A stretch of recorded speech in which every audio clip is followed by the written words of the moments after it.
In 1903, my great-grandfather came here from Scotland. He was 16 years old.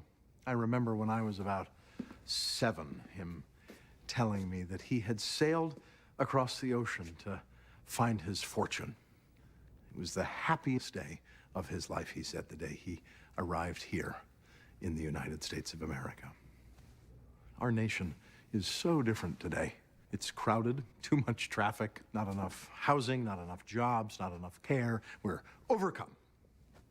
And recently, our sense of national pride has shifted to a nationalistic, institutionalized paranoia and suspicion of foreigners. And within that shift, there's been an erosion of our civil rights. Our democracy has often given way to autocracy, and we've systematically alienated much of the rest of the world. But of all the ways that America has lost sight of what it means to be America, immigration, it's not just a part of our heritage or landscape.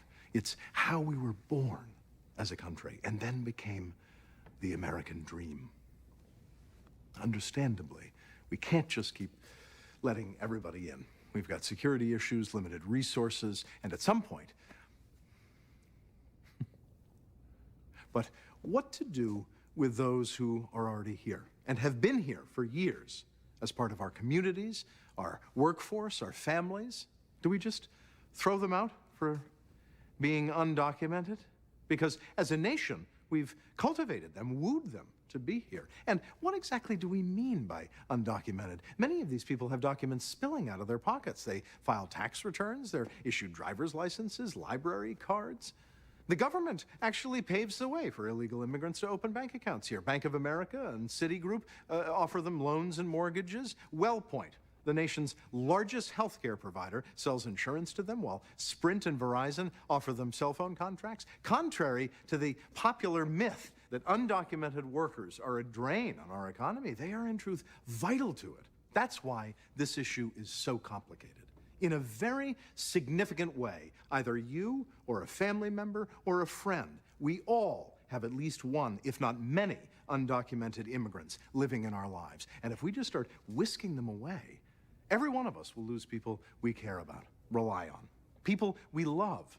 But with perhaps as many as 20 million undocumented immigrants living in this country, do not think for a second this doesn't affect you on a very personal level, as it affected my client. Father McClinton reached out to help somebody he cared about, one of his parishioners who needed a bed for her and her 8-year-old son to sleep on. Does that make him a criminal? The fact that we're in this courtroom to discuss anything other than what's to be done for this woman and her child, the fact that we're here instead to punish this priest, that's what's criminal. We can no longer be the land of dreams to the rest of the world. But when I think of the look in my great-grandfather's eyes as he would talk about how truly blessed he felt to be an American, to be in a nation that prided itself on its compassion, its freedom, its true sense of fairness. When I think about that, I think how lucky we are that there are times when we still get to believe that.